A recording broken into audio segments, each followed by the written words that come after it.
Konon katanya, jika kita tidur berjejer di tengah hutan, maka hantu biasanya akan mengincar orang yang tidur di posisi paling pinggir. Eki yang saat itu berada di pinggir, merasa ketakutan dan minta tukar posisi, tapi tidak ada yang peduli. Teman-temannya itu malah mengejek dan bilang bahwa itu hanyalah cerita untuk anak kecil. Dengan kesal, Eki berucap, "Kalau aku mati diambil hantu, aku akan kembali dan menghantui siapapun yang tidur di posisi tengah." Dan pada keesokan harinya, petaka benar-benar terjadi. Saat sedang arung jeram, mereka menabrak batu yang membuat perahu mereka terbalik. 3 dari mereka berhasil menyelamatkan diri ke tepian, tapi Eki hilang ditelan arus. Hingga malam tiba, ia tak kunjung ditemukan. Dengan hati yang berat, mereka kembali ke tenda. Namun, ucapan Eki pada malam sebelumnya terus terulang di kepala mereka, membuat mereka ketakutan. Untuk mengakalinya, mereka menemukan sebuah solusi. Tidur membentuk segitiga agar tidak ada posisi tengah di antara mereka. Namun, saat mereka mulai memejamkan mata, suara langkah kaki terdengar dari luar tenda.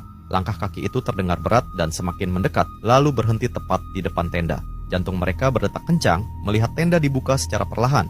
Dan ternyata, itu adalah Eki. Teman-temannya merasa lega, ia masih hidup dan menanyakan bagaimana ia bisa selamat. Namun Eki hanya diam, lalu masuk ke dalam tenda tanpa mengucapkan apapun.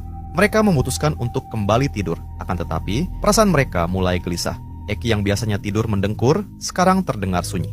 Mereka seketika pergi keluar tenda dan mencurigai bahwa Eki sebenarnya sudah meninggal. Eki yang berada di dalam tenda adalah hantu yang datang menjemput mereka. Tiba-tiba, Eki keluar dan mulai berjalan ke arah hutan.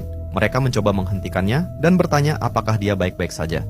Eki hanya diam, air mulai mengucur di seluruh tubuhnya. Dan benar saja, itu adalah sesosok hantu. Mereka kaget setengah mati, lalu berlari sekencang mungkin menuju perahu. Dan di sana, mereka melihat jasad Eki yang sudah kaku mengapung di air. Namun, jantung mereka seketika berhenti ketika melihat jasad lain mengapung di sungai itu. Dan jasad-jasad itu tidak lain adalah jasad mereka bertiga.